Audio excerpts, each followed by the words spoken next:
Bon, comment vas-tu Arthur? Bah écoute, ça va. Et toi? Ouais, bien chargé la semaine. Ouais, bah la semaine, la rentrée et tout, ça fait un moment qu'on n'a pas fait le podcast. Ça fait un petit moment, ça doit faire un bon mois qu'on n'a pas tourné de podcast.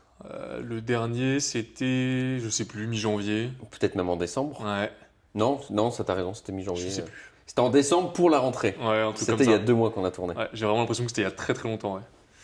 Bah écoute, on va faire une reprise. Alors du coup, c'est pas pour rien aussi que l'apéro a été un peu coupé ces derniers temps.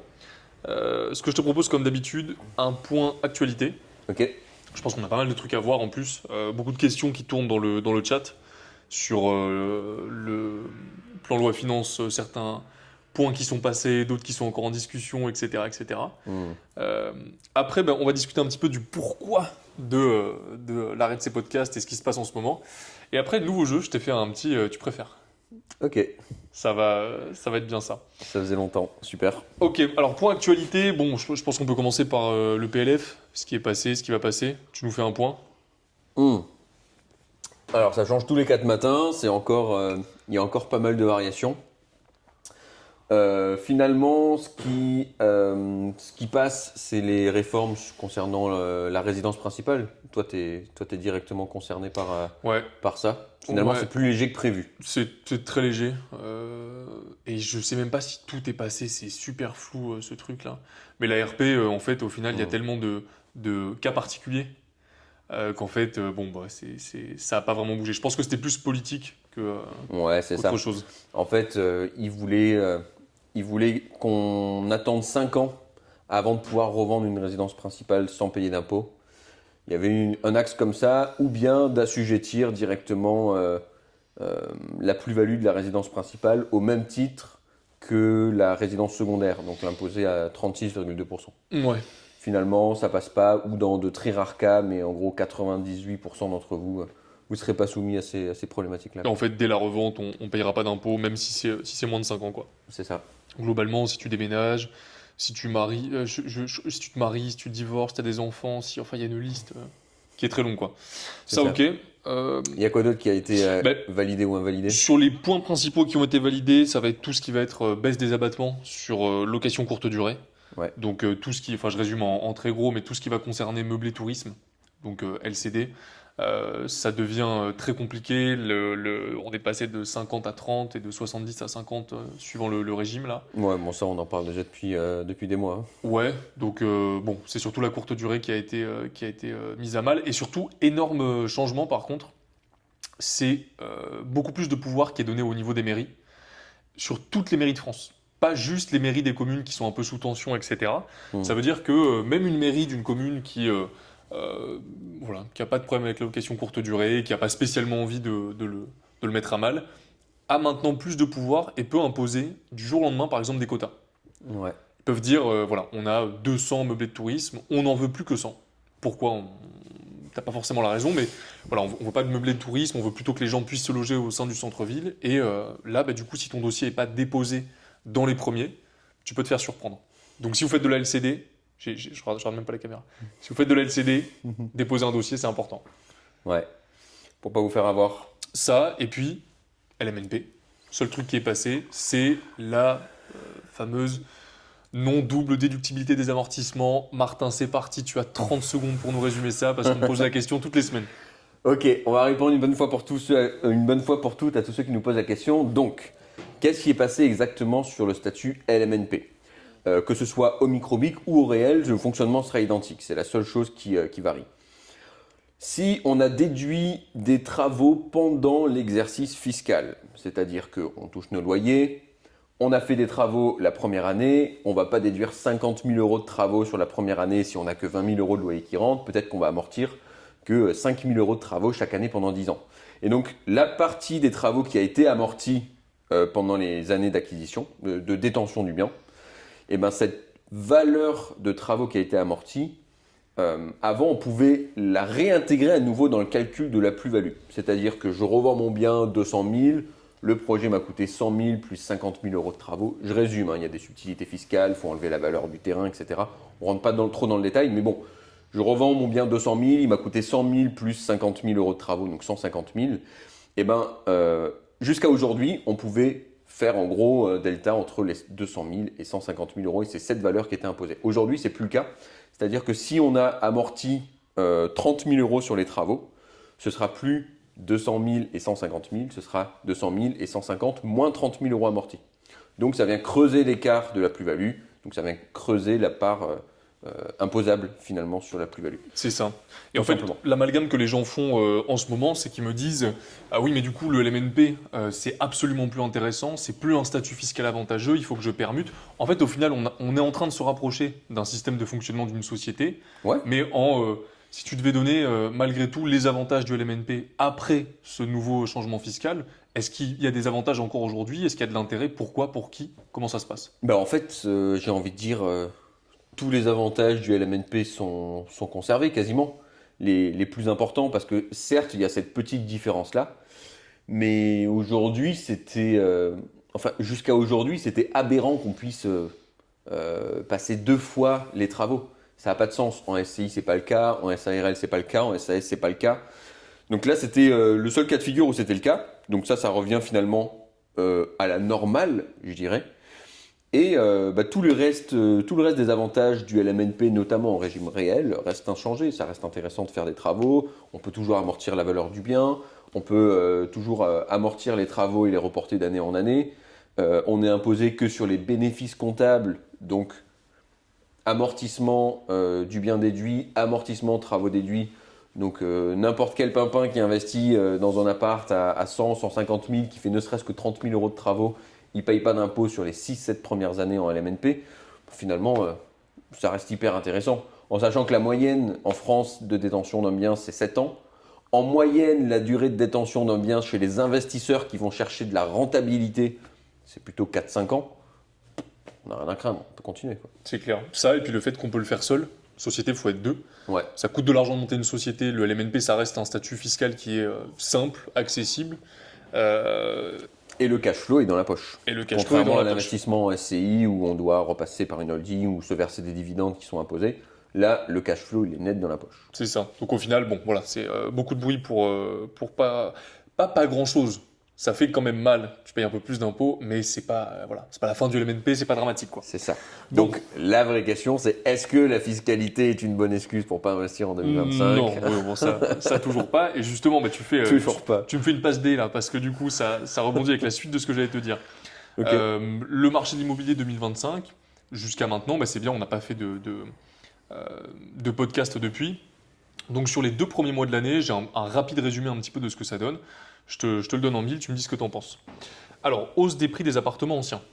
En janvier 2025, 42% des villes de plus de 40 000 habitants, on est quand même sur les plus grosses villes de France, ont connu une accélération de la hausse des prix des appartements anciens, avec 53% en province et 19% en Île-de-France. Tu te rappelles, c'est le graphique, je crois que je te l'avais montré, où tout ce qui est en province, les petites villes, petites et moyennes villes, subissent toujours moins les crises que les grands secteurs. Ouais. C'est plus plat, c'est plus résilient, ça descend moins, ça remonte plus vite. Bah là, c'est le même cas. En province, ça remonte pas mal. Île-de-France, moins rapidement. Tu peux juste me redonner le truc avec 53% et 19%? C'est qu'en fait, ça s'accélère, enfin, la remontée des prix s'accélère beaucoup plus vite en province qu'en Île-de-France. Ah, c'est pas une augmentation de 53 ou de 19, Non, c'est une accélération de plus 50% Ouais, voilà, c'est ça. ou de plus 19%. Ok. C'est ça. Les prix des maisons anciennes augmentent de 0,6% sur un an. Voilà, donc les prix repartent. Ouais. Ça, c'est un premier point intéressant. Tu veux débriefer là-dessus ou je te fais les autres? Vas-y. Ok, allez, je Enchaîne. déroule. Vente en progression. Malgré un contexte économique incertain, les ventes des biens immobiliers progressent de 3,2% sur un an. Pas Ok. mal. Ça, c'est une très bonne info. C'est une très bonne info, pourquoi? Parce que si vous regardez le nombre de transactions qui a été fait dans l'immobilier ancien sur les dernières années, vous vous rendez compte que 2024, on est presque au même stade qu'en 2008. 700, je sais pas. En 2008, 780 000 transactions. Ouais. Grosse descente par rapport à 2019-2020 où on était presque sur le double, quoi. Ça a fait 1,2 million, 1,8 million. Ouais, Et c'est là, ça. du coup, a priori, on aurait peut-être connu le creux et on est en train de repartir. C'est ça. Et donc aujourd'hui, ce qui se passe, c'est que toutes les personnes qui n'ont pas vendu sur les dernières années, qui ne voulaient pas revendre parce qu'elles avaient conscience que le prix de l'immobilier n'était pas au mieux, aujourd'hui, elles mettent leurs biens à la vente Et certaines commencent à être un peu plus pressées de revendre que certaines. Certains plus pressés que certains, oui. Que d'autres, ouais. Que d'autres. C'est pas grave, on a compris. Ça va être compliqué ce podcast. Comme d'hab. Hein. Et donc on a des chouettes affaires qui se dégagent à qui peut passer un peu en avant-première, notamment dans le off-market. On voit passer des trucs très intéressants en ce moment, quoi. Ouais, c'est clair. Donc, 2 premières stades, j'en ai encore d'autres. Taux des crédits immobiliers. Les taux proposés sur les crédits immobiliers continuent de se resserrer, offrant des conditions de financement avantageuses. Les prévisions indiquent que les taux d'intérêt des emprunts immobiliers pourraient descendre en dessous de 3% au cours de l'année 2025. Ressenti, pas de ressenti, je passe à la suivante. Il y a encore des gens qui s'intéressent au taux d'intérêt? Mais oui, à fond. À fond. On me pose tout le temps la question. On m'en parle, on m'en reparle, etc. Oui, mais les taux, les machins, les trucs. Donc voilà, écoute, moi je fais le débrief. Hein. Non, mais je te le disais pas ça pour toi, mais les gens qui ont peur là pour les taux d'intérêt, bordel, apprenez à faire des investissements rentables. Hein. Quand vous êtes à 10-12% de rentabilité, que vous empruntiez à 3 ou à 3,5, qu'est-ce qu'on en a à foutre, quoi. Ouais, c'est ça. Oui, mais sauf que dans l'imaginaire collectif, c'est tellement axé sur les taux, parce Ouais. que c'est l'élément de la résidence principale qui, pour le coup, est très important. Demain, j'achète ma RP, moi, je veux un taux très bas, quoi. Ouais, Et c'est tellement le marketing des banques, c'est tellement axé là-dessus que les gens font l'amalgame. Mais en investissement, on le redit, on le répète, c'est le dernier truc qu'on négocie. On se fout du taux. Le plus important, c'est pas d'apport en numéro 1. exactement. Donc bon voilà, après si les taux baissent c'est quand même plutôt signe de bonne santé aussi, donc ça c'est ça nous indique que ça devrait continuer à repartir, plus d'achats, plus de ventes, etc. etc. Mm. Par contre, coup de bâton, augmentation des frais de notaire. À partir du 1er avril 2025, Paris appliquera une hausse des droits de mutation à titre onéreux, une DMTO, augmentant ainsi les frais de notaire qui passent de 4,5 à 5. Ouais. Voilà, alors frais de notaire du coup ça passe pas partout, cette augmentation de 0,5. Ouais, c'est Mais, seulement dans quelques départements ou régions. Je pense qu'on peut commencer à le prendre en compte dans les calculs. C'est pas Je une doute pas que ça va augmentation pas arriver. c'est pas une augmentation de 4-5% sur tous les frais de notaire. 0,5. Ouais, c'est une augmentation seulement sur une partie. C'est pas, les honoraires du notaire ne sont pas concernés par cette augmentation. Non, c'est juste une augmentation des taxes. C'est une augmentation des taxes. C'est pas le notaire qui va se payer plus, lui il reste toujours à, je crois qu'il touche quoi les notaires 0,5. Non, c'est pas 0,5, il touche environ 10%. Donc si tu payes 10 000 euros de frais de notaire, tu as environ 1 000 euros d'honoraires notaire. Et 9 000 euros de taxes, Moi je le prenais. enregistrement. Ouais, mais c'est ça. En fait, moi sur les 7,5%, combien il touche? Et du coup, c'est à peu près 0,5, 0,7, un truc comme ça. Ok. C'est comme ça que je le. Ouais, je Ouais, en comprends fait, ce il que touche tu veux dire. quasiment rien. Et c'est pas leurs frais qui montent, c'est qu'il y a juste une taxe supplémentaire, quoi. C'est ça. Voilà, Encore une. voilà, encore une, c'est pas grave. On n'est plus à une près. Hein. Voilà, hein, c'est ça, 100% ok. Et du coup, dernière info très intéressante, pénurie de logements. Ouais. La crise du logement persiste, exacerbée par l'interdiction de louer les logements classés G, avec des propositions de loi visant carrément à clarifier et assouplir les règles. Tellement ça met... En fait, c'est arrivé tellement vite que pour certains, c'est un petit peu compliqué. Pénurie qui continue. Et dernière info, marché des logements neufs. En 2024, le nombre de logements neufs mis en vente a atteint son plus bas niveau depuis 50 ans, avec seulement 59 000 nouveaux logements commercialisés. Et ça, c'était en 2024. Avec en 2025, pas de reprise, etc. Donc, ouais, début d'année, comment tu sens, toi, les 6 prochains mois, jusqu'à cet été? Martin, Madame Irma. Ouais. Je sors ma boule de cristal. Moi, je pense que avec ce qu'on voit aujourd'hui depuis l'intérieur du marché, toutes les offres que nos clients ont fait en 2024, à tous les moments de l'année, et ce qu'on voit là en 2025, je pense qu'on a encore une fenêtre de tir de 6-8 mois où c'est méga intéressant. Ensuite, on va avoir une reprise où on a beaucoup d'investisseurs qui vont revenir sur les marchés. Tous ceux qui attendent que les taux baissent depuis 10 000 ans. Je pense qu'on va avoir une vague de personnes qui reviennent là en fin d'année 2026 sur les marchés. Enfin, quand je dis sur les marchés, je veux dire sur les investissements locatifs. Donc, il y a un timing intéressant en ce moment, justement, dû à ces bonnes nouvelles sur les taux et en même temps une reprise qui n'est pas trop engagée. Tu vois, on n'est pas sur une reprise où tu as dans la une des journaux, l'immobilier, plus 15% à Lyon. Ouais, puis on T'es n'est pas pas sur des du taux à tout 1%. sur ces Tu n'es pas du tout sur ces infos-là. Aujourd'hui, c'est plus reprise prudente, on touche avec le bout du bâton pour voir si ça bouge, quoi. Ok. Donc 6-8 mois. 6-8 mois, je pense que c'est l'échéance pour ceux et celles qui veulent tabasser, qui ont des liquidités, qui veulent envoyer des gros projets. Ensuite, ça évoluera. Je pense que ça va se compliquer, ça va se professionnaliser encore un peu plus. Le off-market, ce sera la clé sur la suite. Être implémenté dans un bon réseau, avoir les bons contacts, les bonnes équipes d'artisans, c'est ça qui va faire la différence sur 2026, fin 2025 et 2026. Ouais, c'est clair. Surtout que. C'est quoi ta vision, toi? Bah, c'est un peu la même. Après, moi, donc, depuis. Moi, cette analyse-là, elle commence l'année dernière, quand j'achète Bordeaux, où c'était un peu plus incertain, mais je sens que le marché va quand même plutôt bien. Post-Covid, en fait, on n'a pas eu d'effondrement, etc. Ouais. Ça n'a pas été le drame total. Donc, en fait, l'analyse que j'avais, c'était si ça s'est pas effondré à ce moment-là, si tout va plutôt bien, c'est qu'on est quand même sur quelque chose, on est sur une période où ça va être résilient. Bon, déjà, quand tu vois après 2028, ça va, c'était pas la catastrophe non plus. Je me dis, c'est résilient, ça tient le coup. Je voyais qu'au niveau des États-Unis, etc., ça allait commencer à s'assouplir. Donc, du coup, j'ai acheté à ce moment-là en me disant, c'était un peu un pari quand même, mais au fur et à mesure du temps, les taux ont continué à baisser, les chiffres de l'emploi sont bons aux États-Unis, en Europe, etc. La santé économique des pays va pas trop mal. C'est pas fou, mais c'est pas dégueulasse non plus. Et je pense que sur les 6 prochains mois, ça va être 100% OK. Je sais pas si les taux vont Oui. plus baisser. T'as pas acheté dans la Creuse non plus au fin fond de la campagne, hein. Non, mais après, là, je parle pas que de moi, je parle de. Oui, non, c'est sûr. Ouais. Mais je parle en général. Je pense que les taux vont continuer à s'assouplir. Mais je suis d'accord avec toi, ça va être un peu touché du bout du bâton. Mais je pense pas que dans un an, tu vois, on retourne sur un marché à 1% avec porte ouverte, tout le monde peut y aller. Je pense qu'on va rester dans un milieu un peu. Un entre-deux. Un entre-deux où ça va quand même être beaucoup les investisseurs professionnels qui vont être sur le terrain, qui vont acheter, qui vont vendre, qui vont découper. Je pense que pour les investisseurs, ça va être 1 an, 2 ans de pur bonheur. Ah bah là, tous ceux qui achètent en ce moment, c'est clair, dans les 2 années. Là, ça va être pur bonheur, il y a c'est moins de intéressant. concurrence, on est mieux, etc. Pour les professionnels en face, c'est top aussi, c'est des bons interlocuteurs. Par contre, pour tout ce qui est RP et tout, je pense que ça va encore décaler un petit peu. Ouais, c'est voilà. clair. Et tu vois, il n'y a qu'à voir sur les courbes de l'évolution des prix au mètre carré après crise. Ouais. Tu sais, on a fait plein d'études cette Oui, année. oui.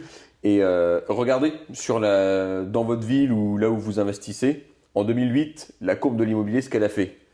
Elle tape en bas, elle remonte, elle dépasse le plus haut qu'il y avait juste avant, puis ensuite ça se stabilise et souvent ça flotte pendant quelques années avant de repartir à la hausse 5 ans plus tard, quoi. C'est à peu près la courbe que chaque crise immobilière. C'est un peu la façon dont chaque crise immobilière impacte la courbe de l'évolution des prix au mètre carré. Donc là, possiblement, on est plutôt dans le creux en bas là. Et en principe, on est sur une reprise là dans les 2-3 prochaines années, quoi. Ouais. Une Écoute, moi, reprise fortement là. j'ai pris les photos de Bordeaux, je mets en vente aujourd'hui, demain, là. Oh. Je vais mettre un timing. Ok. Combien de temps ça met à partir? Mais voilà, donc c'est pour les chiffres de ce début d'année. Écoute, je te ferai un récap dans, je sais pas, dans 2-3 mois, quand ça aura évolué. Et tu vends toi Bordeaux ou tu fais vendre? Euh, Ou les deux? Tu peux faire les deux aussi. ouais, je pense que je vais en discuter d'abord avec mon agente sur place, parce que c'est une très bonne agente, et moi j'ai vraiment cette vision où tu vas verser une commission à un agent, c'est pas du tout, je trouve que c'est pas une perte. Je m'en occupe pas, l'agent fait les visites, organise tout, etc. Ouais. Le seul truc qu'il faut que je vois avec elle, c'est qu'aujourd'hui, moi, je veux commercialiser avec les meubles. Donc, il faut quand même travailler le discours, tu vois, le prix va être un petit peu plus élevé, comment est-ce qu'on l'expose, avec les meubles, sans les meubles, qu'est-ce qu'elle en pense. Faut que j'en discute rapidement avec elle, mais ouais, toujours bosser avec des pros, c'est essentiel, ouais. Donc Très ça, bien. voilà, ça, je te ferai un petit débrief. Alors, Martin, pourquoi on n'était pas là ces dernières semaines? Qu'est-ce qui se passe depuis quelques semaines chez Imo Evolution? Qu'est-ce qui se passe? Si vous ne l'avez pas suivi, on a lancé un challenge de fou malade. On a lancé un truc de fou. On s'est réunis là en début d'année, on s'est dit ok. On a eu des super résultats en 2024. On a fait acheter 45 immeubles à nos clients en 2024. 46, j'en ai eu un nouveau. En 2024? Non, hier. Ok. Donc 45 en 2024. Ah non, pardon, excuse-moi. Toi, t'es sur 2025. J'avais pas toute la phrase, pardon. 45 en 2024, 39 projets de colocation, plus des locaux commerciaux, plus des appartements qui ne sont pas en colocation. Et on s'est dit, et si on essayait de passer au niveau d'après. C'est sympa, il y a eu 15 millions investis. On a envie de faire beaucoup mieux cette année. Et donc on s'est dit, est-ce que en 3 mois, on n'essaierait pas de faire un score intéressant? Et donc le 1er février, on s'est donné 90 jours pour acheter 30 immeubles de rapport, les acheter nous et la Team Imo Evolution. Sinon, je meuble l'appartement d'un des abonnés Instagram à mes frais. C'est-à-dire que j'achète les meubles, je les livre sur place, je prends mon tournevis et je fais moi-même le montage de tous les meubles pour l'un des appartements des membres des membres de la communauté sur Insta. Et donc on en est où aujourd'hui sur les comptes? Attends, avant les comptes, je pense qu'on vous met un petit récap vidéo tout de suite. Léa, au montage, c'est parti. Elle va me détester. En fait, pendant que tu parlais, je voyais trop l'insert avec les différentes vidéos qu'on a fait pour l'instant. Excellent. On en est où pour l'instant? Bah écoute, j'ai les chiffres en face de moi. On est à 11, 12, puisque du coup, j'ai pas rajouté celui d'hier. Donc on est à 12. 12 et Axel et Brice 13. Non, il est compté lui, je crois. Non, tu l'as pas compté? Non, il n'est pas compté Axel. 13. On est à 13. Ah, Joël, j'ai pas la confirmation, mais peut-être 14. Peut-être 14. Mais c'est pas encore. Bon, on est à 13,5. Ouais, voilà, c'est ça, à Ok. peu près. Non, ça avance bien. Ça avance bien. Et du coup, explique-nous un peu, toi, pourquoi est-ce que tu as voulu lancer ce concours? C'est intéressant. C'est pas le type de concours qu'on a l'habitude de voir, tu vois. C'est pas je donne un Ouais. iPhone, je passe un ordi, je passe une voiture ou des trucs comme ça. Pourquoi ce concours? Bah en fait, l'idée c'était de montrer que peu importe la période, il y a toujours moyen de faire des bonnes affaires. Et bien sûr, l'idée c'est pas d'acheter 30 immeubles pour acheter 30 immeubles, c'est d'acheter 30 immeubles sur lesquels on a des rentabilités entre 10% et j'allais donner un maximum, mais il n'y a pas de maximum, plus de 10%. Sur lesquels on dégage au moins 200 euros de cash flow par tranche de 100 000 euros investis. Donc si tu as un projet à 300 000, il faut au moins que ça rapporte 600 euros net tous les mois dans la poche. Et voilà, l'idée c'est de montrer qu'en toute période, l'immobilier c'est intéressant, à qui c'est se positionner dans le bon contexte, le bon secteur. Et voilà, donc c'est un peu la, comment je pourrais dire ça? La démonstration par la preuve quoi. Ouais. Regardez, ça le fait, on le fait, ça fonctionne. Est-ce que vous vous sentez capable de vous lancer là-dedans vous aussi quoi? Ouais, pour pas mal de monde, hein. C'est un peu un challenge aux autres quoi. Et si jamais il est réussi, qu'est-ce qu'on fait après? Si on arrive à acheter 30 en 3 mois, en sachant que là, à l'heure où on tourne ce podcast, c'est début mars, donc ça fait un mois et on est à 13,5. Moi, je verrais bien pour le prochain. Donc il nous reste encore 2 mois. Bah, je pense qu'on multiplie par 2. Moi, j'aurais bien ou alors une somme, tu sais, parce que pour inclure les locaux commerciaux, les colocations, etc. Ah oui, parce que dans ces chiffres ne sont pas pris en Ah oui. compte les Ah bah oui. colocations. Non, parce que on en a c'est trop facile, ouais. On en a plus d'une dizaine qui ont été faits aussi. Ouais. Et tu vois, ce serait marrant de faire on a 3 mois pour investir 30 millions ou un truc comme ça. Ça pourrait fonctionner aussi, ça. Ah ouais. Avec une récompense toujours plus folle. On fait comme Thierry Vigneault-Boiserie, t'as vu son dernier concours? Non. T'as pas vu? Pour ses 30 ans, il fait gagner 30 voitures. Ah ouais. Incroyable. Et en fait, les voitures vont financer l'achat d'un nouveau château. C'est incroyable. Il se paye un château sans le payer. Mais ouais, bientôt on passera à ce type de concours alors. Ouais. C'est quoi l'objectif qui fait vibrer là? Sur, Si on réussit celui-là, et on va l'atteindre. si on réussit. Attends, pardon. Si on réussit ce premier objectif. Qu'est-ce qu'on fait pour le deuxième? Ouais. Bah, je sais pas. Moi, C'est quoi qu'on fait gagner sur le deuxième? On va changer le truc plutôt. Non, mais Ta tête là. je sais que tu sais, Elle mais. fait peur cette tête. Je sais que tu sais, mais. Je pense qu'on le dit pas maintenant. Ah ouais, ok. Non. On fera une vraie annonce. On a déjà réfléchi à l'après. Mais. Non, on fera ça après. Ok, vas-y. Sinon après ils vont dire quoi et tout, c'est pas possible. Donc non, on fera ça en temps et en heure. Déjà on fait celui-ci, parce que déjà c'est fatigant, et on verra pour le suivant. Mais ouais, donc gros concours, ça nous prend du temps. Beaucoup de temps, donc on va quand même être un petit peu plus régulier. Et puis écoute, j'ai rien à ajouter là-dessus. T'avais un point, toi, que tu voulais voir sur le concours? Non, non, non, bah, on se défonce, c'est dur, on travaille beaucoup, ça se voit à nos gueules. Ouais, les Et cernes, hein. je pense que c'est bien résumé, voilà. On est dedans là, mais on se donne, ça va le faire. Le bâillement. Nickel. Ok. Eh ben écoute, parce qu'évidemment, on a commencé ce podcast trop tard et qu'on n'a absolument pas le temps d'en faire un d'une heure, je propose de passer au tu préfères. Allez, vas-y. Comme ça, après, on enchaîne du coup. On a Go. acheté des immeubles. Alors, je t'ai fait un petit tu préfères. J'essaie de faire des trucs un peu traîtres. Et tu me donnes ta réponse et après, tu me développes le pourquoi la réponse. Ok? Ok. Alors, premier tu préfères. Est-ce que tu préfères aujourd'hui, est-ce que tu préférerais, imagine, il y a deux personnes en face de toi. Il y en a un qui te propose 1 million en cash tout de suite, dans une petite mallette, ça rentre dans une petite valise en plus. Ok. Ou est-ce que tu préfères 1 centime par jour qui double tous les jours pendant un mois? Ouais, faut que je sorte ma calculette là. J'imagine que le centime qui double tous les jours pendant 30 jours, ça arrive à plus d'1 million. Ouais, Ça va être le truc comme ça, donc forcément, plaisir différé quoi. ok. Tout plaisir différé, ouais, c'était un peu ça le. Plutôt plaisir différé. Je sais plus combien ça fait. Ouais, sur 30 jours, ouais. Maintenant, tu me fais un calcul un peu différent, tu vois, où on arrive à 1,5 million, mais c'est pas en un an, c'est au bout d'un an. C'est au bout d'un an. Est-ce que je prends 1 million tout de suite? Vas-y, toi, 1 million tout de suite ou 1,5 million dans un an?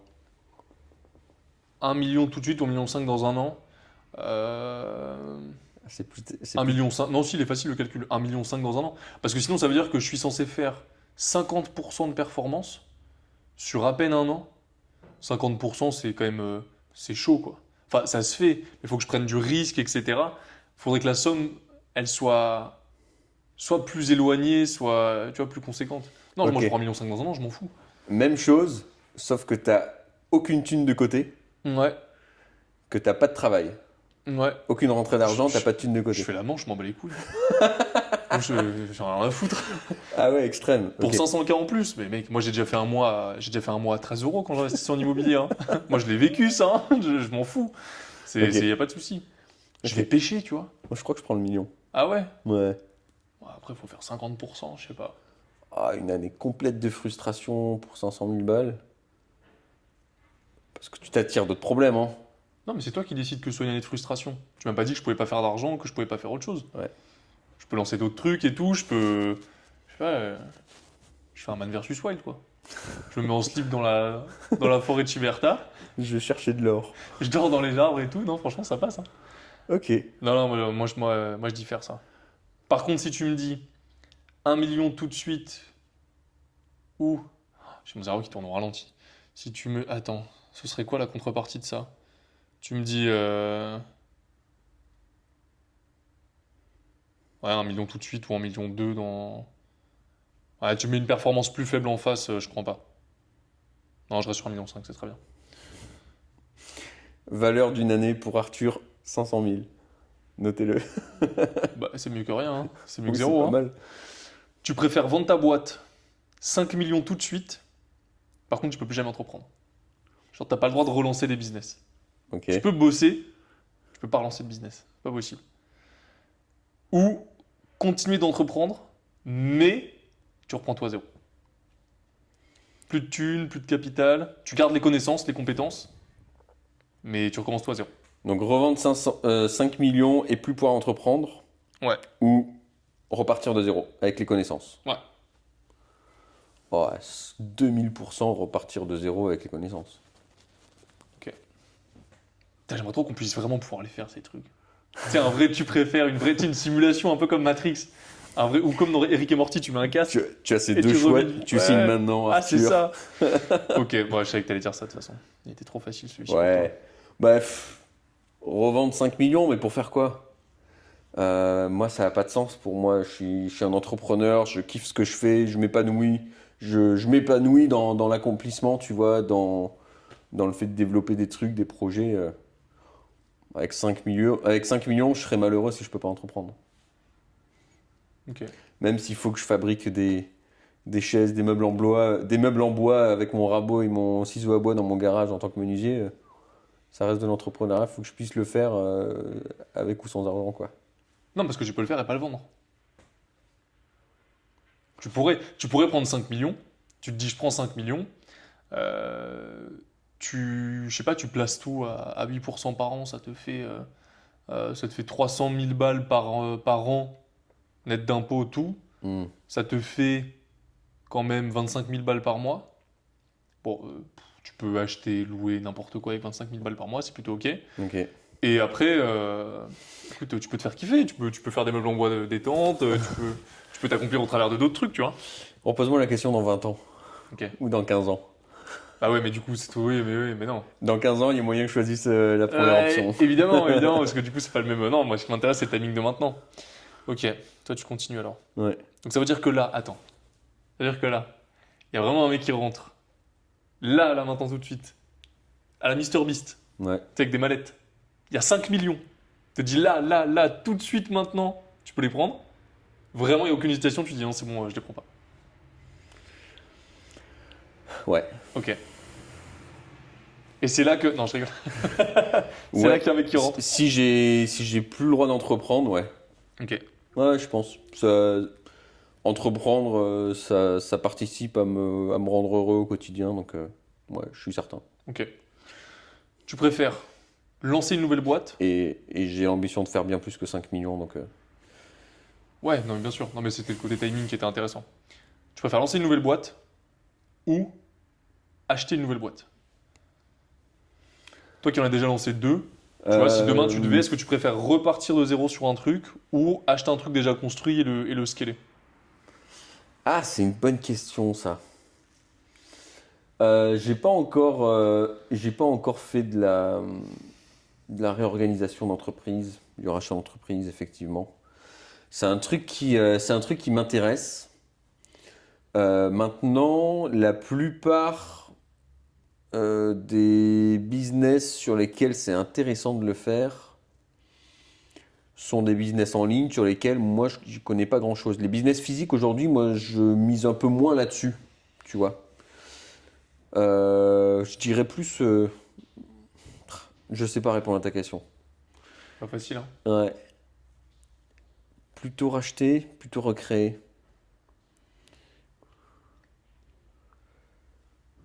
Peut-être plus recréer. Ouais,